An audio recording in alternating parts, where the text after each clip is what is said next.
much after that. Hey, what's up, man? This is my apartment. Oh my God, Lenny the Barber is here. My neighbor's in the building, Bianca. Bianca, let me tell you. What? So, don't tell the story. No, I'm not gonna tell that. I'm not gonna tell that story. Okay. But it's been maybe 2 years. I've been trying to. Well, I don't know if I've been trying to get Lenny to come to my apartment, but pause. He's always said, "Yo, I got a lot of stuff to say, man. I got a lot of stuff to say." He's always been telling me that, and he's like, "I don't know if I'm ready yet." I'm not. You're not ready yet. Not to talk about what I was talking about then. But we're gonna talk. Okay, yeah. So you understand? So Now I want to know. yeah. So you know, I mean, like 25% of it, maybe. I mean, who knows? So, before I even do anything, Lenny the Barber's here, and Lenny, I think that New York City, tri-state area, which is New York, New Jersey, Connecticut, a lot of people do destination events, and a lot of people who do big events. I think that people should know, people should salute you or give you praise. That's number one. I appreciate that. Bianca, I guess sometimes you call people old heads and stuff like that. I want you to explain before because I know you came here to promote an event. Mm-hmm. And talk to you. Yes, but so today I want people to discover Lenny the Barber. Okay. My first acknowledgement, or am I saying it right? Because you experience always experience. Yeah, he corrects me a lot too. Experience of Lenny the Barber is being a prominent promoter, nightlife promoter in New York City, which was a part of a crew called LSD. Mm-hmm. And it was you and I think I knew you before LSD though. No, I'm just saying my. Okay, it's okay. You can't tell me about my stuff. All right. Okay, yes, you're right. Right. So can you explain people like how did you start in the nightlife business first off, and what made you want to do nightlife? Sure. So I started off as a barber. I was just cutting. I was working on 145th in Amsterdam. Mm-hmm. In Harlem. In Harlem, yes, in Harlem. I decided to start cutting hair. One day I went to my barber in Jersey. His name is Chris Valentine. Shout out to Chris. And so you was a barber and you had a barber? No. I wasn't even a barber. I was just sitting getting a haircut one day. Okay. And it was around the Christmas holiday, and he whispered in my ear, "Yo, man, I made like $500 in the last day or so." Mm-hmm. And I was like, "What you mean you made $500?" And he was like, "Yeah, I made $500." So the very next day, either I left his barbershop and went straight and bought some clippers, or the very next morning, I went and bought some clippers. And I started cutting my little brothers, my friends. And at the time, I was working for 9X telephone company, which is now AT&T. That's some old head shit you wouldn't know. No, I know about it. Okay. You can curse on here? You can do it? Yeah, okay. And so I ended up cutting hair with cutting my family's heads, and my next door neighbor was a barber. He had a barbershop in the Bronx. His name was Mr. Moore. And my mother told me to go talk to him, and he got me my license. I worked under him for a little while, and I ended up working at Sam Gore because his wife worked with my mother at AT&T. And initially, when you know Gail, of course, my ex-wife, she told me that if you can make, because I didn't like my job, so she was like, well, if you can make $338 a week, you can go ahead and quit your job. Okay. And so the magic number was 338, stuck in my head since then. And so I went to Sam and asked him if I can cut hair there. And his wife told me I can cut hair there. So I went and spoke to Sam about it. And Sam Gore, by the way, was one of the biggest shops in Harlem, probably in New York back then. Was right there on 145th and Broadway. Luke, what's his name? What's the gumbo dude? Luca Brasi. Yeah, Luca Brasi used to be out there selling T-shirts, and Cam used to be out there selling. Like, it was nuts over there. That's where all the hustlers used to come. This is before the Dipset days? Yes. Around, okay. This is definitely before Dipset. Okay. So you knew Cam? I didn't know Cam. I met Jewels. I knew Jewels, but I didn't really know. I knew Jewels more than I knew anybody. That's the first person out of the Dipset that I knew. Because he's from that area also. Yes. Okay. So I cut hair at Sam's for, I'll say about 4 or 5 years, maybe 5, 6 years. And when I started cutting hair, I was the barber that everyone used to tease. Like I was the barber that, there's that one barber that when somebody walks in the barber shop and they get in that barber's chair, the other barbers are like whispering like he about to tear his ass up. Like, okay. I was that barber. Okay. So I noticed that and it didn't make me feel good. But I decided to like, instead of me keep on trying and to cut clients that I really didn't know how to cut their hair, because I was all right, because I didn't get my license, so I was just okay. But I wasn't nice enough to be in Sam Gore rocking like everybody else was. And so I had this one client that, I forgot his name, but he had just came home, he had money, that's back then when we used to do the Afro blowouts. Okay. And he was like, you know what, man, I see how they teasing you, yo. He's like, I tell you what, I'm gonna be back here every single week, man. I don't really care what my hair looks like, so I'm gonna just let you cut my hair until you get it right. So I did his Afro, and I studied this barber's line, this barber's fade, this barber's Afro, this barber the way he washed his hair, this barber the way he changed. I remember back then it was like the adjustable, the guards and stuff. Uh-huh. So I watched how this barber switched his guards up, and I created my own style.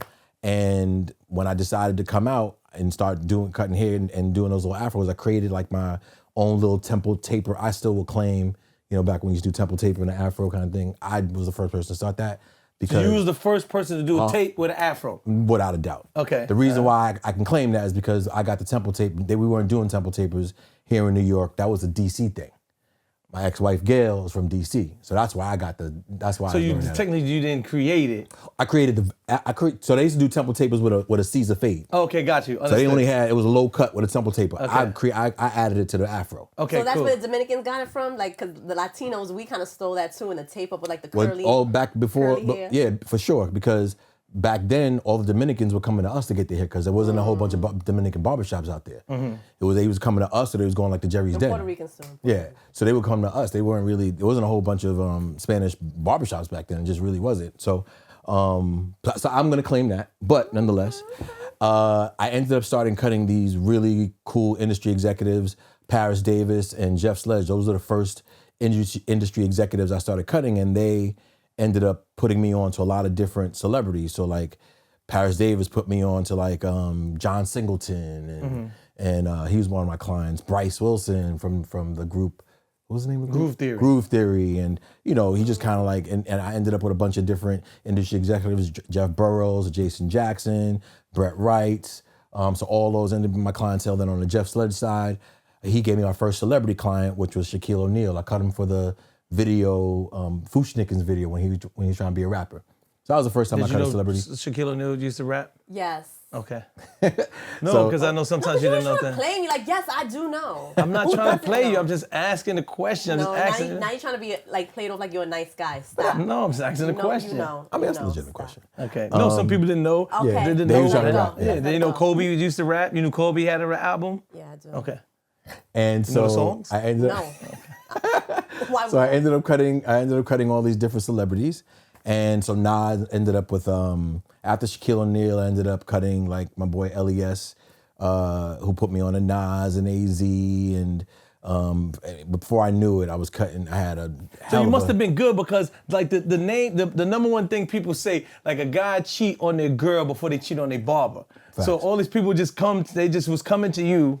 Yeah, man, it happened like overnight, really. Well, two things happened. My boy Gerald, he passed away, but God bless that. But Gerald was, he was cutting all the Wild Cowboys. I don't know if you remember the Wild Cowboys back in the day, which is like a huge Dominican drug cartel, basically. Okay. And they used to come to the barbershop to get their hair cut. And so he was cutting the bosses, and he was giving me all the workers. So what that did for me was, and they didn't know anything but to pay $30, $40 for a haircut. So back then, haircuts were like $10, $15, $20, whatever. So what that did for me was my price went up immediately because I had all these Dominican customers that was just paying me because they thought the haircut cost $40. And so I was only charging $40, $50 for a cut. So I was making more than all the other barbers, in addition to me being good. But the way I created my style and the way I, barbers are also, like you say, people don't cheat on their barbers. We're also like psychologists, right? So I got a lot of secrets up in my head, a lot of things that I know that I probably would never reveal or may potentially reveal in my book in the future. Oh, you coming up with a book? Okay. Yes. Maybe. Okay.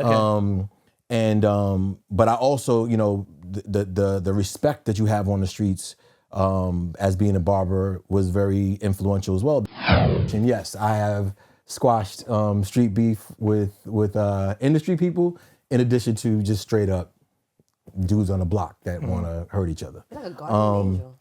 Huh? You're like a guardian angel. Yeah, somewhat. But moving past that part of my life, I ended up throwing parties, and my ex-wife and I at the time, we started throwing events at this place called the Brownstone. LES was the DJ. LES is the one that produced Sugar Hill for AZ.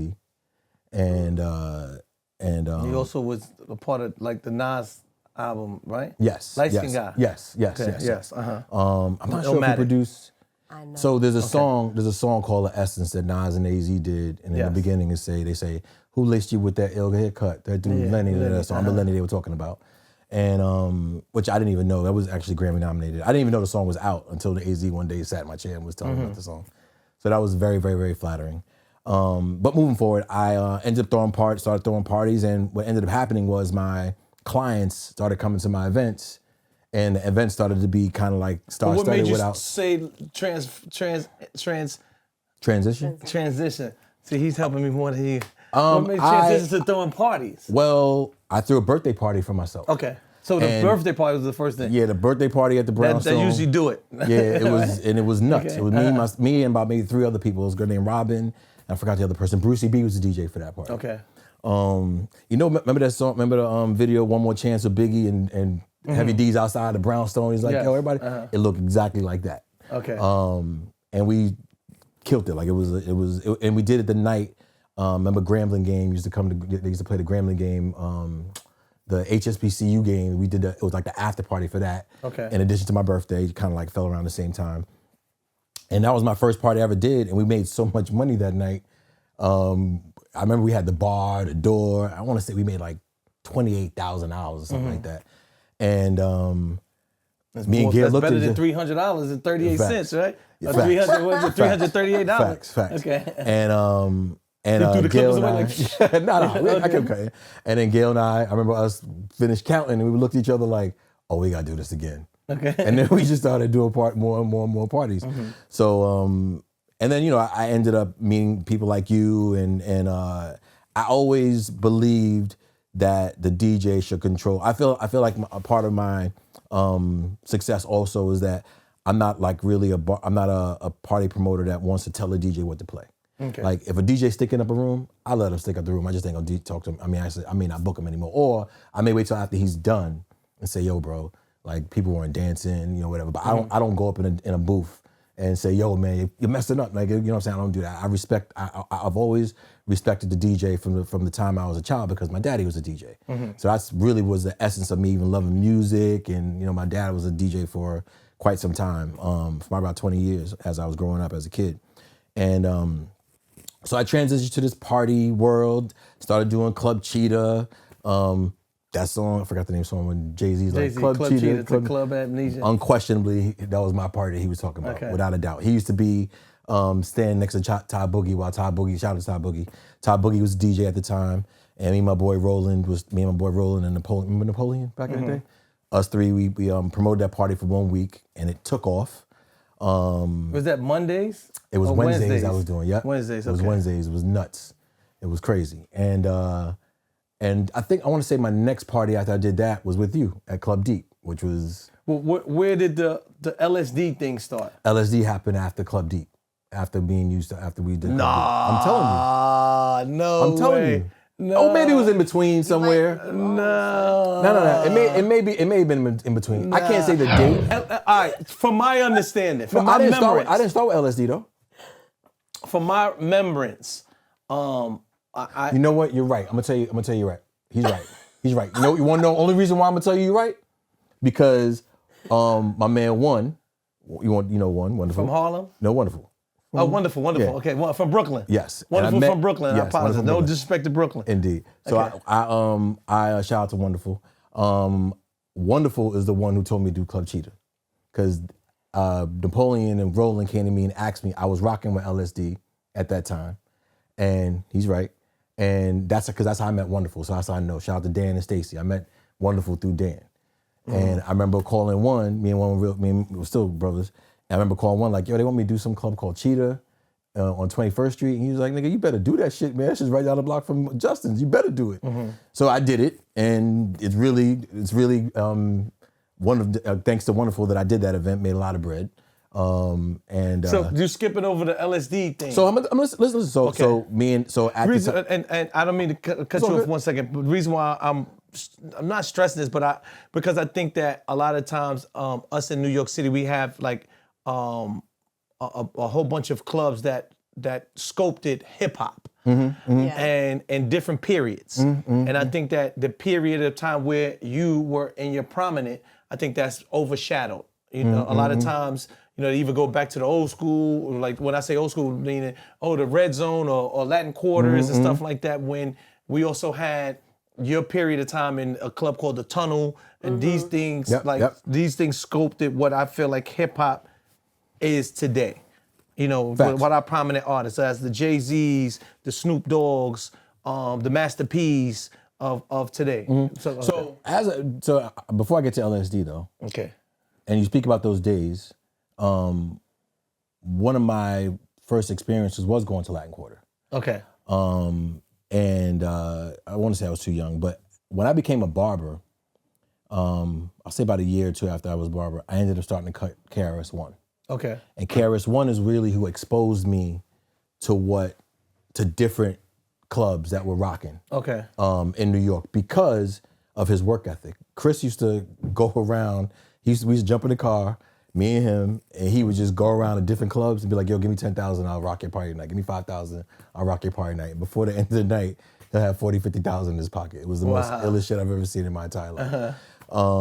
So that was the beginning of me realizing that there was like a club world out there. Like, you know what I mean? Because I didn't really know. I would go to specific parties, but I didn't realize that the club world was so big. I didn't realize nightclubs were that popping. So let's fast forward to the LSD. So I ended up getting with Stacy, Big Stacy, was a friend of mine that I knew from college, and she was friends with Dan Cooper, Dan Tan, and she's actually the one who put together LSD, and we rocked for like probably about 10 years.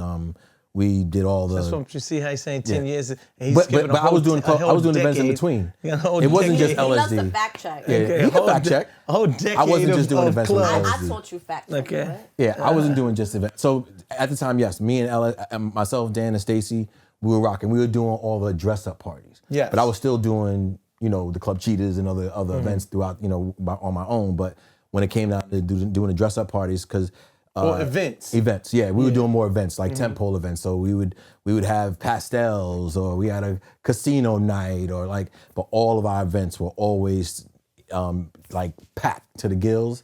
And that's when partying was really partying. We used to do Metronome back in the day. What was the other club? These are New York City clubs. Yeah, Metronome is on 21st and Broadway, Fifth right? Avenue. Fifth Avenue, right? Yeah. No, not Fifth. I'm sorry.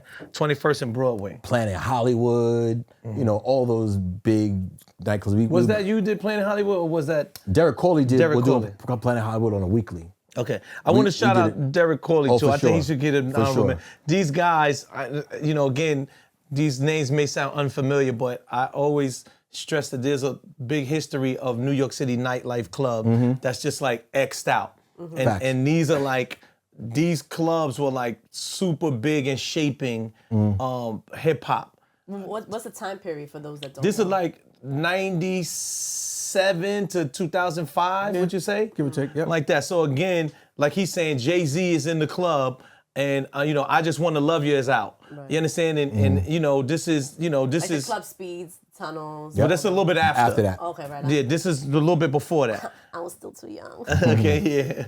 The speeds and that kind of like made it a turn. Shout out to C, because that was C's baby, Mr. C. I'm sorry, go ahead, continue. Oh no, that's all good. But yeah, so I ended up doing these events with LSD and doing events on my own, and Like I said, there were, stars just started coming to our events. Like I was cutting Chris Lighty, so Chris Lighty bought Busta. I was cutting Q-Tip. He brought Leonardo DiCaprio to one of our events. Cutting Steve Stout. He brought Mariah Carey and Kobe to our events. So the events just started becoming star-studded without us being synonymous, so to speak, without us saying that a star was going to come. I was cutting Nelly, so Nelly came. I remember when his album hit #1. Shout out to Ty Dash. We did a birthday party for Ty Dash, and Nelly came through and damn near did his whole album in the club, which was nuts, in Club Cheetah. And then I remember, two of my highlights of the club business, I will say, was Club Cheetah, which was a short but nice run, and Speed. I mean, not Speed. Club Deep. Club Deep, because that shit was just. So now I remember Club Deep. Like he booked me to do Club Deep, and this was at the time when I think this was undoubtedly, I was like, if not, I don't want to say the biggest, but like the hottest I would use, an upcoming DJ in New York City. That's a fact. And I remember at the time the biggest DJ was Funk Master Flex. And they always used like the end of the night. Yo, Flex came here, he's trying to get you out the club. He was. Flex came here trying to get you out the club. And I'm like, damn, why is he fucking with me, man? Leave me alone. Yeah. This is my first spot. Leave me alone. But loyalty I wouldn't do it. Yes, and he always told Flex no. Yeah, I told Flex no. Yes, He would show up at the end of the club, at the end of the night. Like, yo, what's up, Len? Let me rock. I'll be like, I can't. Like, he's rocking. Like, why am I going to like break something try to fix something that's not broken? You know what I'm saying? He was killing it. Every week we was packed. Jim Jones is up in there. Like, all types of people was up in that club. So that's what kind of like. So the reason why I ended up segueing into events was like really I just started throwing an event for myself, and it made sense. People coming. I was able to sell tickets through the barbershops. I didn't know that I was doing marketing back then. So my marketing, the way I did marketing was I was never the guy who went and hired a street team to hand out flyers. I was my street team. So I would put my backpack on and go to the clubs, hand out flyers. But I think the key, but what I believe the key to my success was I would go to all the barbershops and beauty salons in Harlem, Queens, Bronx, Jersey, and I would give each barber and beautician a ticket to come to the event for free. And they would come to the event, have a great time, and then go back and talk to their clients. So it was like word of mouth that spread throughout that way. So I didn't realize I was marketing back then, but that was the way I marketed my events. We didn't have email blast, and I think we were doing phone calls. We were taking phone numbers down at the clubs, and like we had people making phone calls to. I remember Club Cheetah was probably the first time I started doing call marketing, like when you just calling people on the phone, inviting them to come down, putting them on the guest list. But I ended up doing these events and producing events, and my first job in the music industry came by way of my first job after I started cutting hair was I was working for this clothing line called Chrome Class. And Chrome Class was there's a article on page 6. Shout out to Ramon and Rico, two black brothers that were very, very talented. That are very, very talented, I should say. They had a clothing line called Chrome Class that was under the same umbrella that Apple Bottom was under. So it was Lawrence Jamal and Ruby Azraq. The owners of that large company one family owned The Wiz. Remember The Wiz back in the day? You know about it? So they owned all the Wiz stores, and they owned all the real estate that the Wizzes were in. And then Ruby Azraq, his family was the inventor of the bobbleheads. He probably got a bobblehead in here somewhere. Isn't that what right? His family is the one who invented that. Okay. Straight up. So so we were under that company, and so that was my first job. And the reason why I ended up getting hired for that job was because Ramon, who's one of my clients, he was like, "Yo, you're doing a hell of a job marketing yourself. So I want to hire you to work marketing for my clothing line." I didn't know what I was doing, but I ended up working for him, learning a lot. And after we ended up closing down, they ended up getting into some issues amongst themselves, and we ended up shutting down after about a year and a half. Went back to the barbershop, was cutting at the barbershop for a while. And then there's another brother that I was cutting at the time. I don't deal with him anymore, so I'm not gonna mention his name, but he actually told me that he liked the way I marketed myself, so he wanted to get me a job at Universal. That Universal was looking for a director of marketing up at Universal under Shanti Das. And I took the interview and ended up working at Universal for a year, and ended up working with Wayne and Tank was my artist, Baby.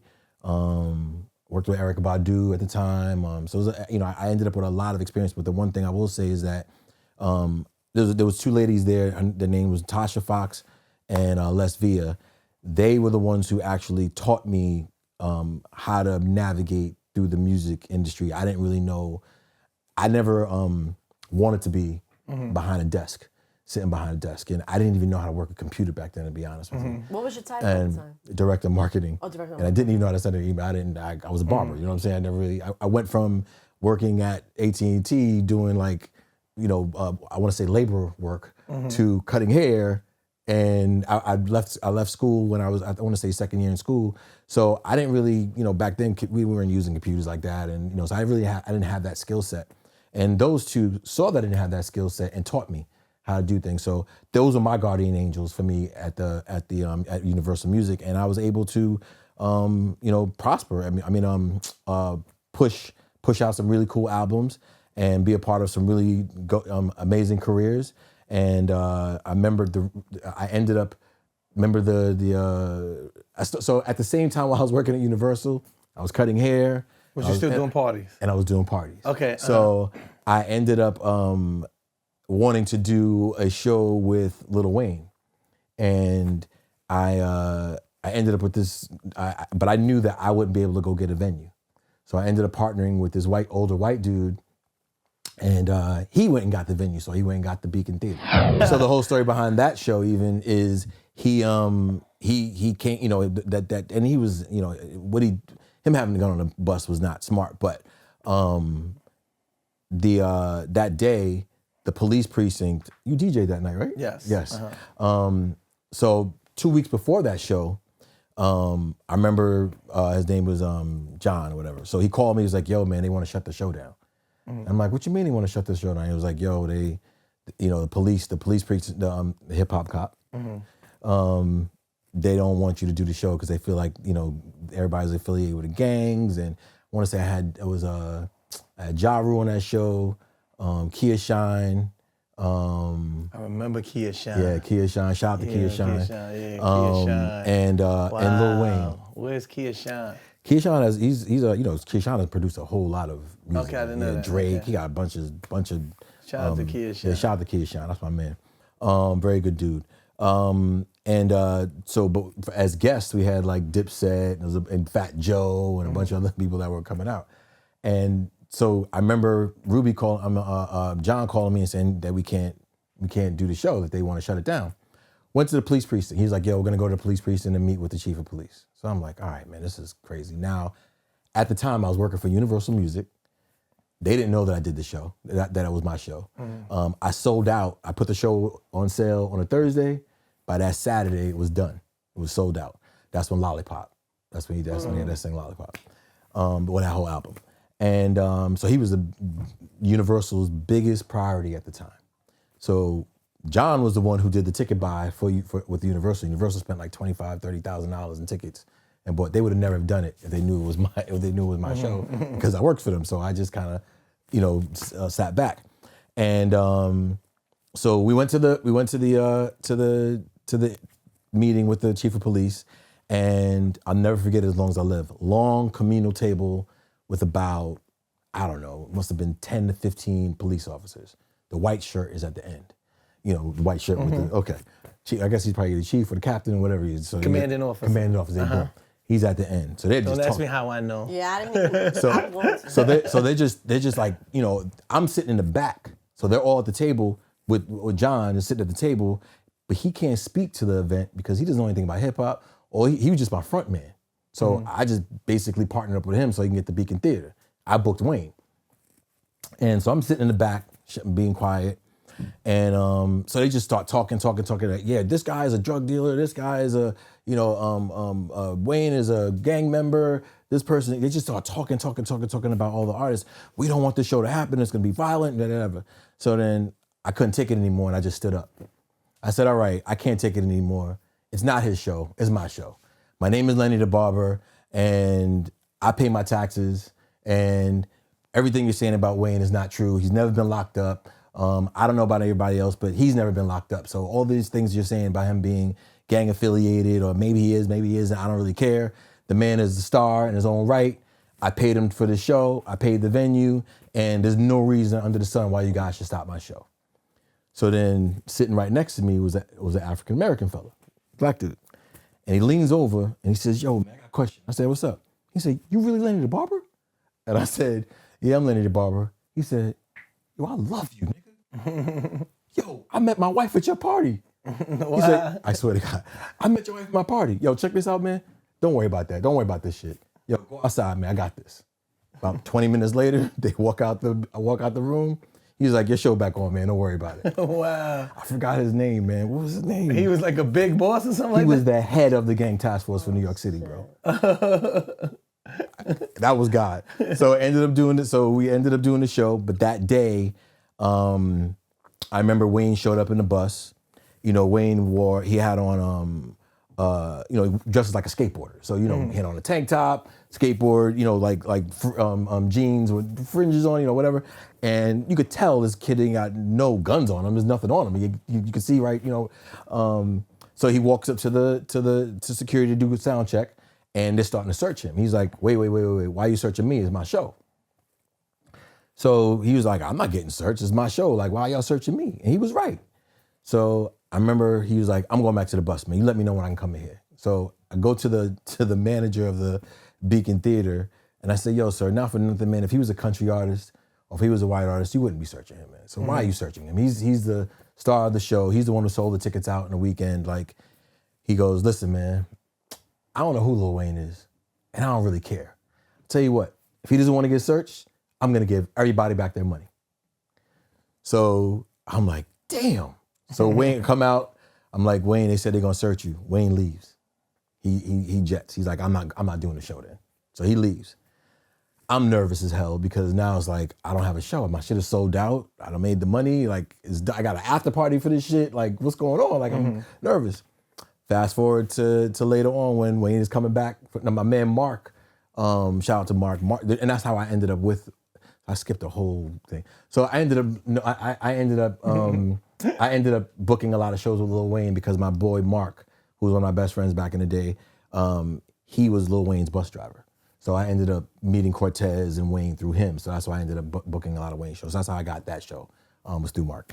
So I remember Mark calling me, like, yo, we on our way back. Are they gonna search him?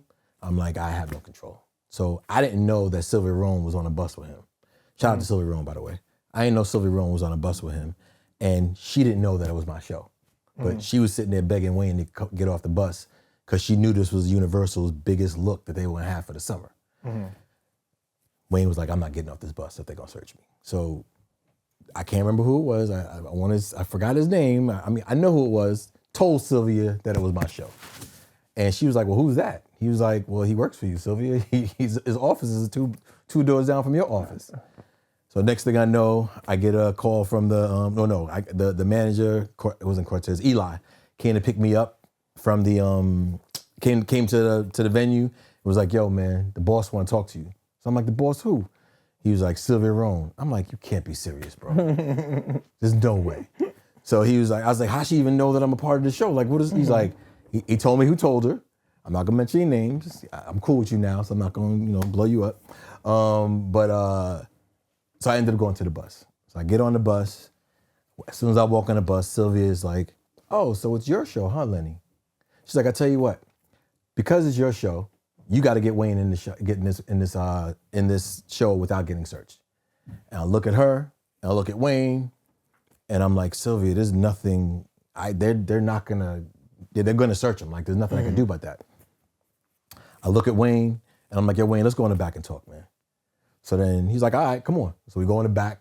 Oh, this is the first time I've ever been in the tour bus. I mean, it's the first time I've ever been in the back of the tour bus. I've been on a tour bus.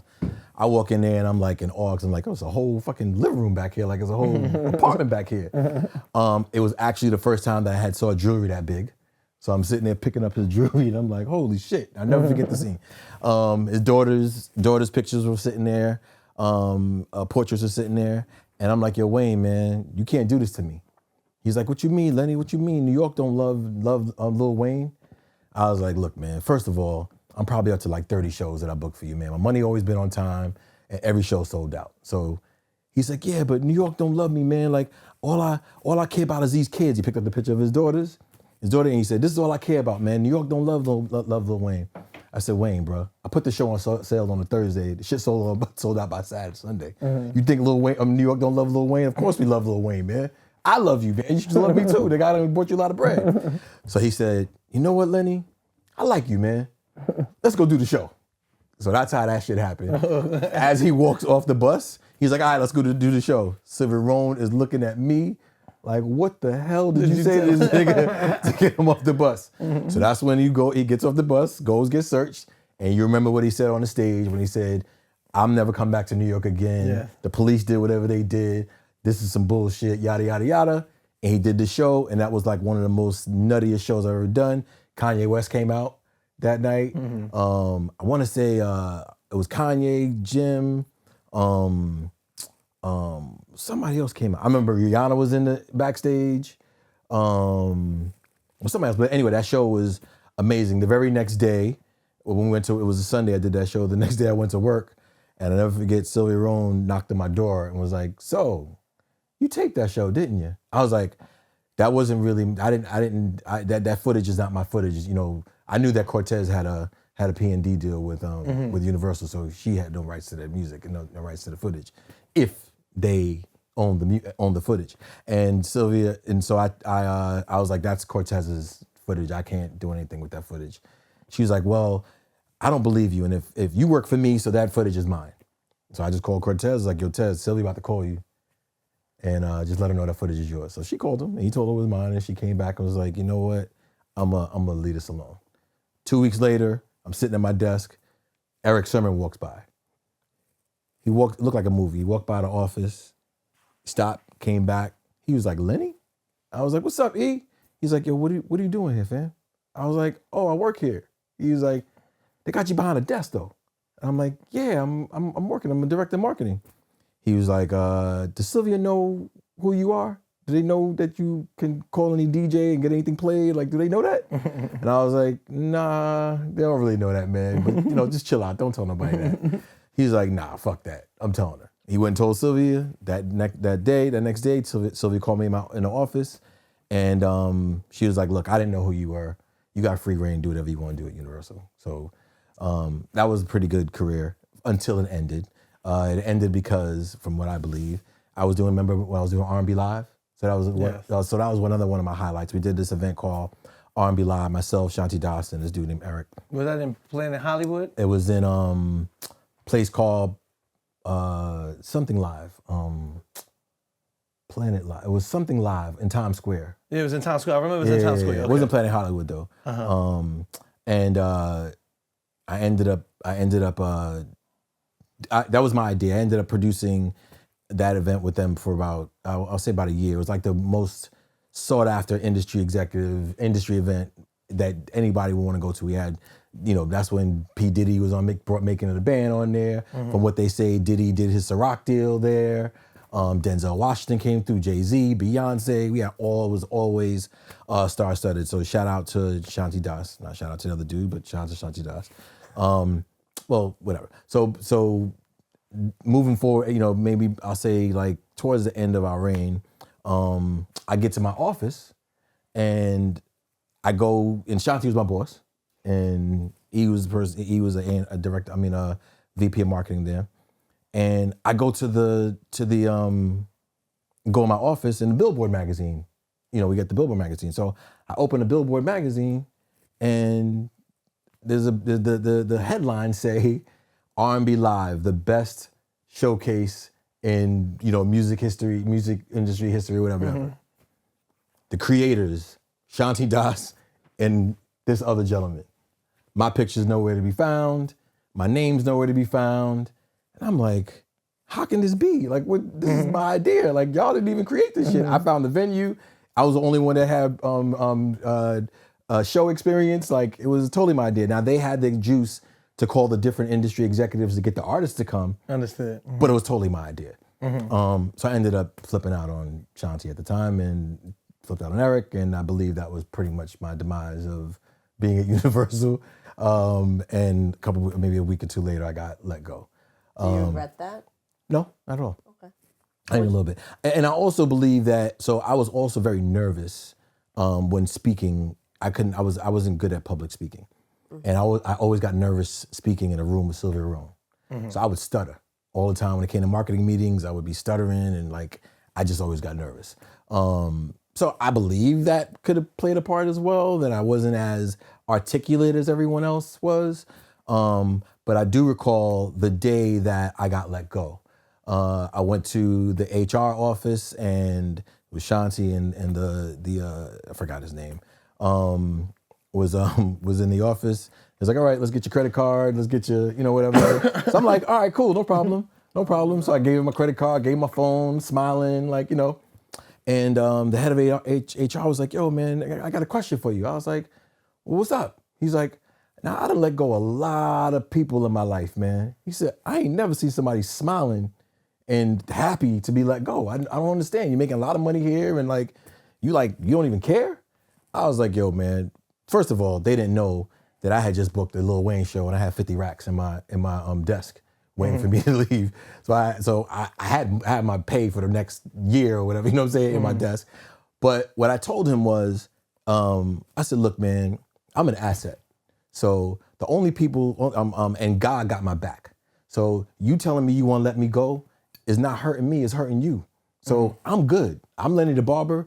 I'm gonna still keep on continue to make money, and I'm good, man. And I left that job, and I want to say a couple months later, I ended up. Well, I think back then I was managing you. I started managing. So you that's that a fun time. fact.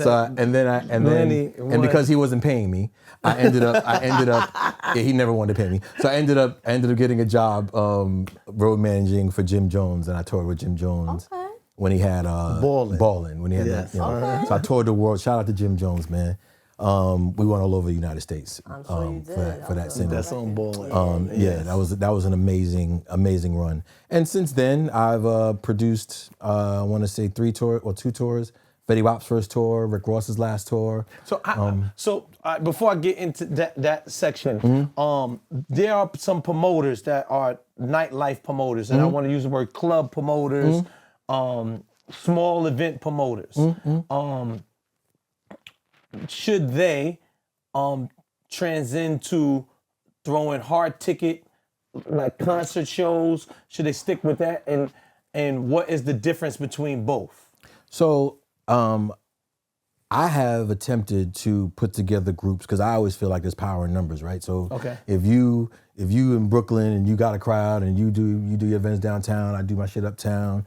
You do your stuff in Long Island, whatever, Jersey, whatever. I had this idea of having a crew called the Bridge and Tunnel Crew, which ended up not working because part of the problem with party promoters is that, and I believe this was my saving grace, is that I never cared for anybody to know what I look like or know that it was my party. You remember, I never was like the dude outside the club, like it's my shit or whatever. I just wanted the bread. And then, I didn't really care about the look. And I feel like, and I feel like the problem with promoters is that the idea that they, flick a switch or promote whatever and people show up, it gives them the sense that they're the boss. That no one else, they're the biggest promoter. Like I'm the biggest promoter. I just do clubs, but I'm the biggest promoter. And I did my best. I tried. There's some promoters out there that have segued into doing concerts. There's a gentleman by the name of, he does the comedy shit with Compton, yep. Okay. So Compton definitely elevated himself. But a lot of other party promoters, they're still doing the same events. From New York City. Shout out to Alex, AG. Alex is definitely is probably one of the, he has a story pretty much similar to mine, but Alex took his shit to another level because he owned Atlanta. Like, you know what I'm saying? Between him, Biddy, you know what I'm saying? But Alex, he ended up becoming club owner. So, but Alex started out as he was parking attendant. Right? Yeah. So shout out to Alex, man. Alex is from, his region was Atlanta. Yeah. But he ran like AG, yeah. And he's actually a concert promoter now. He produces concerts. He done took over like all the C markets. The Chitlin Circuit, they call it. Circuits. Yeah, he does like the Moneybag concerts that's going on now. Okay. He's killing. Little Baby concerts. Yep, he's killing. That's him. So to answer your question is yes. So some some promoters can, I would advise, or not advise. I mean, some promoters are comfortable in their skin and comfortable with what they're doing, right? I just wanted to elevate myself and not stay in the clubs. I didn't want to be up until 4 o'clock in the morning, 3 o'clock in the morning, waiting for my bread or, being out drinking and all that shit. That wasn't my thing. I was getting older. I'm 54 now, so that's not my thing anymore. Okay. But some promoters, that's their life. They love the nightlife, and they're doing very well at it. So I'm not gonna sit there and tell them that they should transition. I can say that it's okay on this side. Okay. But if that's what you like to do, then cool. I was blessed with the opportunity to work under some really influential people. A gentleman by the name of Carl Freed, who produces Summer Jam, is the one who put me on to doing concerts. He's the one I took advice from to do the Lil Wayne show, and then he put me on to doing Summer Jam, and he's been my advisor for quite some time, and I was able to use his name to get into venues back then until I was able to build up my own resume and be able to go. So now I can call anywhere and get into used to, events. I'm eating jelly beans too. Jelly beans is like the Swallow best. first, pause. Jelly beans is like the best candy of all time. No, it's not. Right? So It's not better than now, ladies. Thank you. cherry one. I'm a pineapple. With Carl, what I didn't understand is I remember I went to I think Jay-Z and Eminem had the show in Yankee Stadium. Was it correct? So I think you introduced me to Carl also. And I never understood this, right? Everybody calling my phone, asking me for tickets, begging me for tickets, begging me for tickets. And Carl is a white man, older white man, just standing there chilling. No one bothers this guy. And he's the guy that has all the tickets. Yeah, You he's the understand what I'm guy. saying? He has like any ticket you could possibly want. No one bothers him, but they bothering me. The nice guy, that's why. No, it's not that. Just and my mom's like, yo, and he just walking around, no security, not just walking around. No one is No one bothering knows this that he's guy. the man. No one knows he's the man. Yeah. And I'm like, I'll be bothering yo, with tickets soon, Yeah. so. bother him. He's the one with He's the all one. the tickets, Yeah, man. yeah, Like, yeah. leave me alone. He got all the tickets. You know what I'm saying? So Carl took me under his wing, man, and taught me a lot. I ended up meeting some really cool people. Gus Henningberg, who's does all my production, Bobby, and I, through him teaching me how to produce, I ended up doing these tours and working with producing a lot of events on my own. I started one Africa Fest. Like I said, I produced Rick Ross's last tour, Fetty Wap's first tour. What else have I done? One of my highlights we just did a couple months ago. We did a show with Chris Stapleton, Imagine Dragon, and Her, which was amazing. So clients like Walmart and Amazon and Def Jam, and I've just been producing. So I've been blessed with the opportunity and the know-how to understand how to market and sell tickets. For events. can you explain to me? I'm guessing events or concert game. Reason why I'm asking is because there's a lot of confusion with a lot of us people here that it's like let's say a nighttime promoter or a club promoter want to book an act and they're like, oh well, they're signed under Live Nation or like what is that whole thing when they so basically how it goes, it's Live Nation, unfortunately, and AEG, they have like a monopoly on concerts. So okay. It's nothing less than a monopoly. So basically what they do is when an artist is lukewarm, they watch them. When they get hot, they snatch them. They say, hey, How guy. do they do this? Okay. They say, hey, guy, I'll give you, for example, I'm going to make this use a Kendrick Lamar, a Drake, Trey Songz, any artist is lukewarm. Now they kind of, when you become, like you got a hit single or a hit album, one hit wonders, they offer you touring deals and they block you from each market. So they'll say, all right, we're going to give you. They block the artist. They block the artist. So you can't do another show in this market 90 days before it and 90 days after it. You want this $1 million? We got $1 million for you. You want this $1 million? All right, well, you can't do any shows in any of these markets until we do the show in the market. Like exclusivity. Exclusivity. That's And kind of like so, when you do magazine covers yes. too. They do the same. So you can't, so that's how they monopolize everything. They monopolize, so they do that with, once you become hot and you're a ticket seller, they're coming after you to give you a deal. Is it best for the artist to take that money? So what I will say is that most artists aren't businessmen. Okay. So if they thought about it for just 2 seconds, why is this guy why is this person willing to give me $1 million for me to go out there and perform? Like, maybe they gotta be making 2. You know what I'm saying? They offer me $1 million, they gotta be making 3, something like. So I will say for the beginning artist that wants to just get out there, yeah, it's cool to take that first deal. Because what they do is they put you on the House of Blues tours, House of Blues of the world. So that's 2,000 tickets, 1,000 tickets, 4,000 tickets. And then once you do well in that market, then they put you up to the Sheds, which is the amphitheaters of the world, the PNC theaters of the world. Once you rock that, then they put you in the arenas, the Madison Square Gardens of the world. Once you rock that, then you do the stadiums. Most artists don't get past the Chitlin circuit, basically the small. Okay. Because so there's a House of Blues, then there's like the amphitheater shows, which is like the PNC theaters. So let's say the smaller the first tour you go out on is like between 1,500 to 4,000 seaters or rooms. The next one is like 8 to 10,000. After that, then you go to the arenas, which is like 12,000 to 18,000. But yeah, they offer you deals that guys like myself, boutique promoters like myself, can't compete with. Got you. Okay. They own the ticketing. Live Nation owns Ticketmaster. Okay. They own StubHub. You know what I'm saying? So I can't compete, and so they don't. And they manage or own a lot of real estate, a lot of these venues. So I only make my money off of the tickets. The tickets, okay. They make their money off of that service fee that you pay. They make the money off the liquor. They make the money off the merch. Depending on the venue, they make the money off the parking. So we can't compete. So they can offer deals that we can't. All they care about, to be honest with you, they don't even care if they lose on the tickets. As long as they get 20,000 people in a room, that's gonna buy a soda, that's gonna buy some merch, that's gonna pay for parking. They still make millions of dollars. It doesn't really matter. We can't compete with that. You know what I'm saying? So we have to either try to get these artists right before they blow and before they get offered a Live Nation deal, or we have to do get with Live Nation and book the artist through Live Nation so that they can make their money.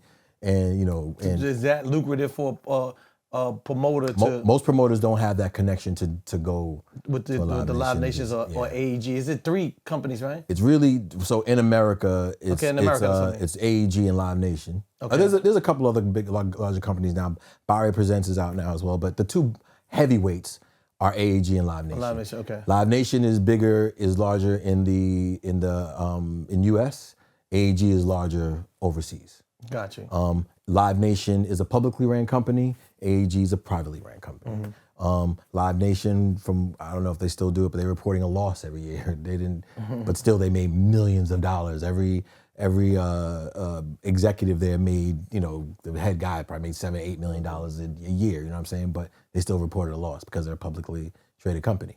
But is it beneficial? It's like the gift and the curse. If you know what you're doing, I've made a decent amount of money in producing concerts, but I've also lost a lot of money. Okay. So you also got to be prepared for that risk, right? A lot of promoters that are in the club business go and take that risk, lose, and then never go back again because they lost their money. I was fortunate enough that I was making money in other ways that I would be able to replenish my funds, and I had investors and had people that wanted to invest in me, so I kept it going. I also book talent for other promoters, so I'm not always just taking a risk. And then because I was able to produce so many shows, I ended up learning how to do production. I get paid by other producers to produce their shows. Okay. So I'm like, I live in different, lanes in the concert world. I do my best not to take the risk. I like the other side.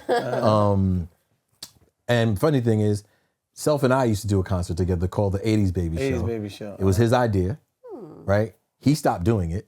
He didn't want to do it anymore because I want to say we didn't make any money. I took a loss. That's why. There was no not loss. A loss. I didn't take a loss. I'm about to say. I'm gonna say that. I apologize. Yeah. I did not take a He loss. didn't take a loss. So what happened was I'm gonna tell the story because but I felt like, would you tell a story and I'll tell you what I felt like? So the truth of the matter, but once I tell my story, whatever he's about to say is not valid. Okay. So because I'm gonna tell you the truth, and this is a real story. We did that show. We did it twice. First time I think we made a little money. Second Can time I we stunt before you tell the story? I do feel like he's talking about the taper. I feel like I'm the guy who started these 80s, 90s. And that's the basis of my story. So R&B, you ain't gotta finish it. Okay. So this is some real shit. So Self, that was his idea. We did 2 shows at I forgot what venue it was, Times Square somewhere. It's called the Nokia Theater. Nokia It was the Best Buy Theater. Theater. It was all the Right, stuff okay. like that. Yeah. So our second show, we didn't make any money. And he was like, I'm not doing this anymore. Now, fast forward a year later, I'm on the phone with Adam Lublin. Adam Lublin was a heavyweight. Oh, I know who that is. Yeah, was a heavyweight in AEG. Adam literally said to me, yo, Lenny, why'd you guys stop doing the 80s Baby show? I was like, oh, Self didn't want to do it, whatever. He said, well, I just took your idea and I just started doing the old school shows and it's making me a lot of money. That was his idea. Wow. That he took. Taking like 80s, 90s acts. Yep. Right. And early 2000s, 90s acts and putting them. We would have had a Well, Live this Nation. was nothing. We would have had a this Live was prior Nation to deal that. by now. There was none of this prior to that. Yeah. You understand? Like this, my mind was like, okay, let me get. And the funny thing, and I guess now those prices are not. I think I remember having like Drew Hill and SWV and like Next. And all this cost me under 20 grand. Yeah, you understand what I'm saying? But he also had juice, so it wasn't just. But back in, But it was like under 20 grand. You heard what I said to you? Like, but I feel like now 80s and 90s artists are getting their just due. I feel like even like 5 years ago, people didn't appreciate those acts. For sure. All of a sudden now, everyone wants to go to those concerts and wants to hear that music. Well, this was so now this was you would have capitalized off that shit So right Adam now. took that idea, and was doing BB Kings every single week with a different R&B artist. He said, he was like, well, I didn't put them all together. I just took the idea and I would just do events one artist at a time and I'm killing them. And I remember calling him and being like, yo, man, you're a dumbass. Like, why would you? Well, the thing was I started making the same amount as if I was DJing. It didn't matter. It was so the Chris Lighty, God bless him. There's a saying called crawl, walk, run. Right. We were crawling. We were on our way to running. If we'd have kept it going, it was his idea. No one else was doing it. And I'm talking about no one else in the country was doing it. It wasn't like, I'm not talking about in just in New York. This idea was very unique. Like he definitely. You don't have an attention span. Yeah. So I'll say that, I've always, since day one, I've always told him he's bigger than he thinks he is. And I've always been his biggest fan. You know what I mean? Like I thought he was dope back when we were just rocking the Club Deep. I knew no one rocked the crowd like he did. You know what I'm saying? It was something you know what I'm saying? So I always gave him his just due as far as being a organic and a DJ that knew how to control a crowd. There's not many DJs that can look at a crowd and play for anybody. That's true. That's true. There's some. Mr. C is one of them. But there are not a whole lot of DJs that won't stink up a room. Like I could book him and pretty much leave the club and not even have to worry about, if the club is gonna get rocked or not. You know what I'm saying? Yeah, he has sensibility when it comes to that. You're good. Yeah, he's very good. He's very good. So I give it to you. I believe that my prayer at some point is that, because people don't this club business is just like any other business. Everybody wants to claim their territory and think they're the biggest promoter than the next promoter. My dream, really, real talk, is one day that all New York promoters or all, New York, New Jersey come together and start an initiative that feeds us all. Like, so if you're doing a party yourself or you doing a party in Brooklyn, I'm promoting your shit with you. All 10 of us are promoting your party. I'm doing a party, all 10 of us are promoting this party. Like, you know what I'm saying? And then we do events together, but not only just events, we can do community service together because we have our juice in our prospective towns or cities or areas. So my goal is, I'm gonna say this to all the young promoters, power is in numbers, and don't feel away behind calling your fellow promoter and doing an event with them because, and don't have that idea that, you're the boss. That's the one thing I never did. I never no matter what, I can say it with my chest pushed out. A lot of the venues that I booked with other promoters, none of them can go get them venues. I was able to get them because of my resume, and I was able, MetLife Stadium and shit like that. But my goal was for all of us to win. I never took a dime over. I never said, I'm the one who got the club or got the venue. I got to get more. I got to get 10% more. We're a group. You know what I'm saying? So we're all gonna rock together. It didn't work for many different reasons. I think, I don't know why. I mean, I feel like, egos always get in the way of shit. So I want to say that I believe in my heart that I don't have an ego, despite my resume, despite who I've been around, despite who I know, despite what my Rolodex looks like. And I'm gonna do my best to continue on that path. And looking forward to producing more concerts. What about this new thing that you got going on? Oh, so I had this. So in my sleep, I don't even know why this happened, but in my sleep, I woke up one morning. I'm a weed head. Well, I smoke every now and then, but I do smoke weed. I'm a weed head. I am a weed head. I don't smoke as much as I used to. I'm not a functional weed head. So I only need to smoke when I ain't got nothing to do the next morning. I'm not the guy that can smoke. Okay. Yeah, I gotta smoke for leisure. I can't smoke all day, and Okay. I learned that when I messed up. I added a zero onto a contract one day that I shouldn't have been there, and I was high as hell. And my man was like, "Yo, bro, this just is 20 million." Nigga, like, what are you doing? It's supposed to be yeah, supposed to say 200,000. I was like, oh shit. But anyway, so from then on, I realized I wasn't functionally weed head. But this particular morning, I had this. I woke up with like, yo, why don't anybody I know we celebrate 420, but why don't we celebrate 420 like it's New Year's Eve?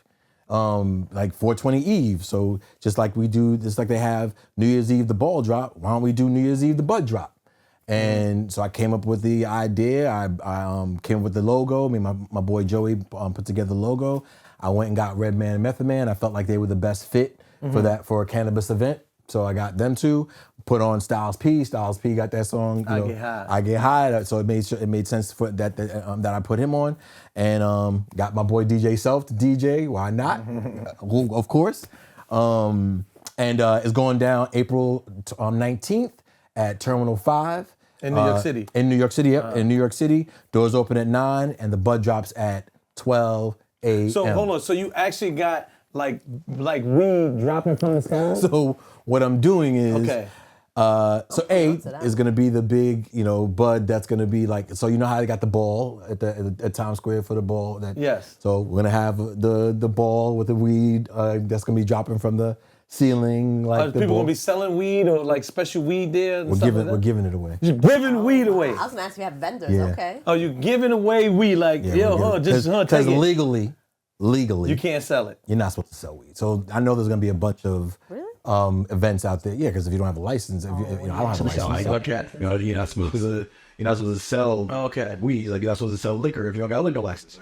Right? But because it's so much, black market in New York is nuts. So there will be a lot of events where they are selling weed, but I'm not one of those. I just like to break the law, and I have my credibility and my integrity that I have to uphold. So you're giving away weed, yes.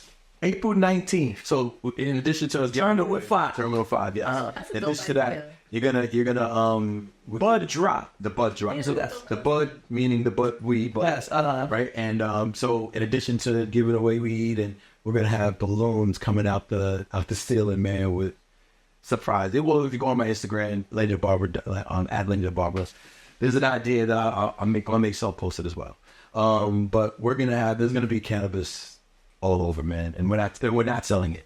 There's no selling of cannabis in there. So let me get this straight again. And so this is 420E, which is April 19th. April 19th. So instead of people saying, "Hey, this is New Year's Eve," like, so people so happy to go into January 1st. Correct. People are going to be so happy to go into April 20th. April 20th. And they're going to celebrate April 19th.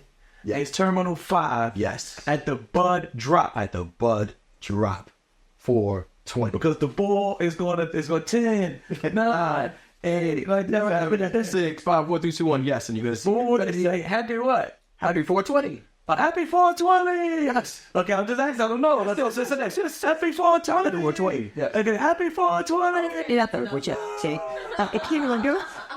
Yeah, man. So because you got a lot of people out here that love cannabis and celebrate cannabis. I'm not trying to take anything away from 420, but I want to celebrate what 420 actually happens. Yeah, I think 420. Yeah, so I'm just trying to do something different, and this is the first year that we're totally.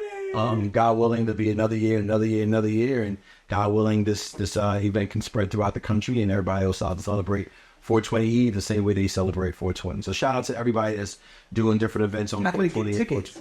You get 4 tickets. You can get tickets at buddrop420.com, or you can go to my page lennythebarber.com, or you can go to buddrop420 on IG. So Lenny the Barber at IG, buddrop420 on IG, or buddrop420.com and buy your tickets, or you can go on the Terminal 5 website and purchase your tickets. And this is in New York City. Only place that I need to be at. You know what I'm saying? Well, New York actually is, there since cannabis has become legal. I mean, it's been nuts in New York City as far as like the cannabis culture, and people doing events and celebrating it. And I've seen a lot of entrepreneurs have started selling weed out of it just being legal. But of course, there's a black market to it. But it's actually been able to make a lot of all the guys that were on a corner selling weed. Now they're creating merch to be bagged. And you sell, you look on site, you'll see old pop weed, or So I love the creativity that the legalization of cannabis has done for us. I pray that eventually that we'll get that we will become a federal, be legal federally right now. It's only legal depending on your state. So that's I believe that's a section. I forgot what you call it. But anyway, so once it becomes federal, then, my goal, my prayer is that all you guys out there that are selling weed on the street in the black market, that you actually go out and just do it the right way and go get yourself a cannabis license. You still can do it. Yeah, you still can do it. I'll actually be opening up a cannabis dispensary in Atlantic City in the next couple months. If the law is different in New Jersey? The laws are, every state is a little different. It's basically the logistics behind getting your cannabis license. So in New York, you go to New York and get your license. In New Jersey, you have to get your license from the state, and then you have to go to a prospective city to be able to park your license. I picked Atlantic City because, I got a little juice there. The mayor is my boy, so shout out to Marty Swallows. Atlantic City. Look out for us this summer. It's that's a great idea. All right. Happy 420. I'm happy. Yes. And shout out to Empire Cannabis Lounge. They are an amazing company. They have actually found a way in order to, they don't make the money of weed, but they have cannabis lounges throughout the city. We're actually giving away meet and greet tickets at the event this Saturday. At the, I think it's a Soho store. So it's EmpireCannabisLounge.com, Empire Lounge in Soho, and my other partner is the one and only Say Less. Say Less will be Sunday food at the event, which was an amazing partnership. Shout out to that whole team, man. It was a part of my dream. I was like, I wonder who, because they don't sell food at the venue. I was like, I wonder who I can sell some food. And my partner Joey is part of the family at Say Less and the Delmonico group. Shout out to Dennis. Dennis is the head owner of that whole group. Shout out to Dara. Shout out to George Kenny. They came to the venue and checked it out and was like, yeah, man, we want to do it. We want to jump in bed with you and produce this event with you. So shout out to Say Less, man. And so that's the way it came together. The different partners that I ended up garnering. I feel like it's a blessing. And no matter if it's 10 people in there or if it's 3,000 people in there, we're going to have a great time. We're going to look forward to next year. So I get big one here. Happy 420. Happy 420. I can't wait to see Redman, Method Man touch that stage. Well, I mean, guess what, man? I see you at 419. 419. How about that? I dare make you do right. Happy 420. Happy 420. We say it again. I mean, since I'm 419. Terminal 5. The bud drop. Happy 420. Listen, you gotta say when the bud drop. Happy 420. Indeed. I look forward to seeing you smoke.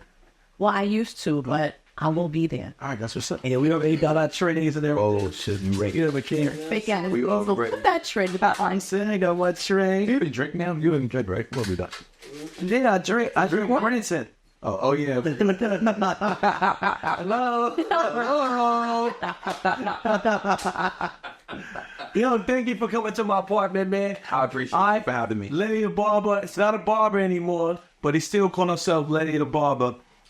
Remember, April 19th is going down Terminal 5 in New York City. Please be aware, all weed smokers in tri-state and surrounding areas and not a place. Smokers, you come not we smokers. This is a place for you to celebrate the culture of cannabis. All right? Indeed. Make sure you're there. Can't wait to see you there. Apartment 5H. Out. You gotta take a picture.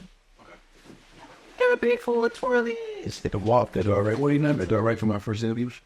This was your first? I thought you. Oh yeah. I let you rock, dog. You know what I'm saying? Appreciate you. Yeah, he didn't interrupt you like he does everyone else. Yeah, I let him rock, dog. He was. I'm like,